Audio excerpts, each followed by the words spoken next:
সন্তান দত্তক নিয়ে পরীমণি বললেন, আকাশটা বড় হয়ে আসছে। 2022 সালের 10 আগস্ট পুত্র সন্তান শাহীম মুহাম্মদ রাজর মা হয়েছেন চলচ্চিত্র তারকা পরীমণি।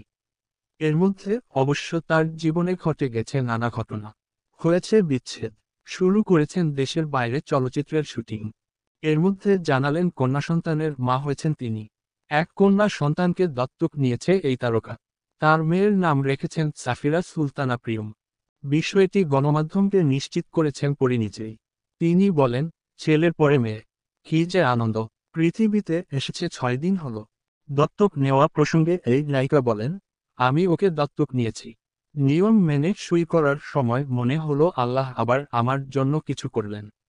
জীবনে কোনো দিন কিছু নিয়ম অনুযায়ী বা পরিকল্পনা করে করিনি আমি। তাই আল্লাহ আমার জন্য যা যা চেয়েছেন তাই মাথা পেতে নিয়েছি। অপরীর মতোই আমার কোলে চলে এল। কোলে যখন নিই, মনে হয় আমার নাভি কেটেই ও এসেছে। ওর ছবি এখন দিচ্ছি না, কেউ রাগ করবেন না।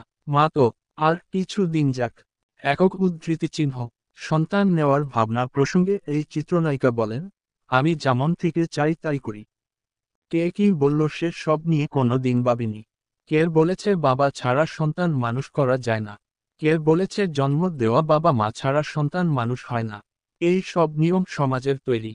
এই তো আর কয়েক দিনের মধ্যেই মাতৃদিবস নিয়ে হইচই হবে। কিন্তু সেখানেও তো পিতৃতন্ত্রের আদলে তৈরি করা মেয়েদের জয়গান। কাজ আর সন্তানদের নিয়ে বাঁচব আমি।